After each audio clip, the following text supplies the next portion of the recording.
Changes आती है। चाहे मेल्स जो होते हैं उनमें प्रोस्टेट होता है, प्रोस्टेट बढ़ता है, उसके कारण कुछ प्रॉब्लम्स आती है। फीमेल्स में मेनोपॉज के कारण कुछ प्रॉब्लम्स आती हैं। इसी तरह से ऑर्थोपेडिक्स में भी सभी जॉइंट की कार्टिलेजेस घिसती हैं, जिसको हम डीजनरेटिव आर्थराइटिस बोलते हैं। हमारे देश ने पिछले कुछ सालों में मेडिकल ट्रीटमेंट में खूब तरक्की की है।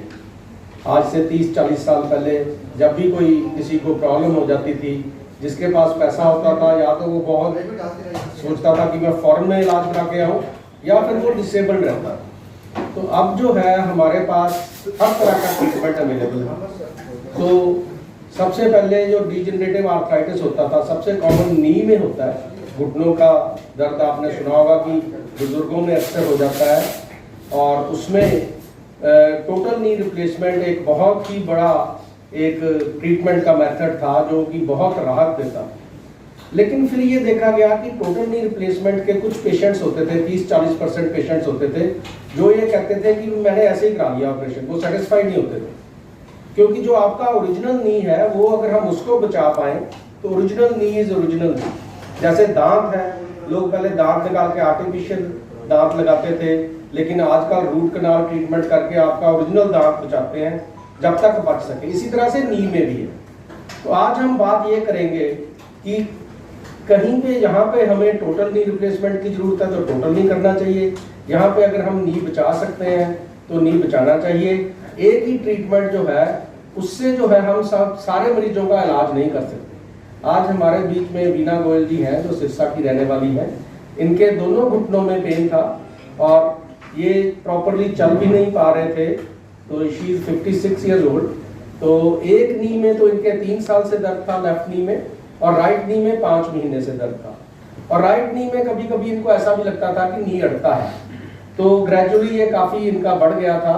तो इसमें ऑप्शन ये भी हो सकती थी कि दोनों घुटने बदल दिए जाएं।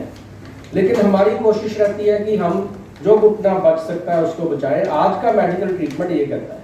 तो ये हमारे पास फोर्टिस में आए थे फरवरी 2022 में, अभी रिसेंटली 2 महीने पुरानी बात है।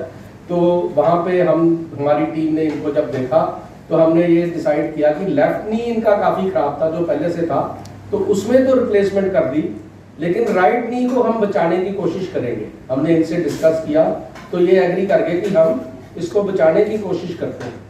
एक इसका एडवांटेज ये भी रहता है बचाने वाली सर्जरी का कि जब हम उसको बचाते हैं, अगर बाई चांस हम इसमें सक्सेसफुल ना होए तो नी रिप्लेसमेंट फिर भी हमारे पास एक ऑप्शन रहती है उसके बाद। तो हमने इनके राइट नी में दूरबीन से हमने ऑपरेट करके इनके, हम आपकी भाषा में अगर बोलें तो हम ये कह सकते हैं कि गोड्डे की सफाई कर दी हमने दूरबीन से, और जो भी उसमें छोटे छोटे लूज चीज़ें थी उनको सबको हमने फिक्स कर दिया, ट्रिम कर दिया।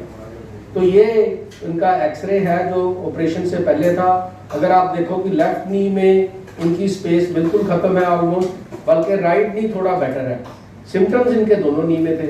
तो ये इनके MRI की रिपोर्ट है जिसमें ये हमें पता चला कि जो इनका राइट नी है उसमें इनका एक झिल्ली होती है नी के अंदर, वो फटी हुई थी। तो इसी को लेके हम आगे बढ़े और हमने इनका जो है लेफ्ट नी का तो हमने लेफ्ट नी का ऑपरेट किया, और फिर राइट नी में हमने इनका जो है वो दूरबीन से ये किया।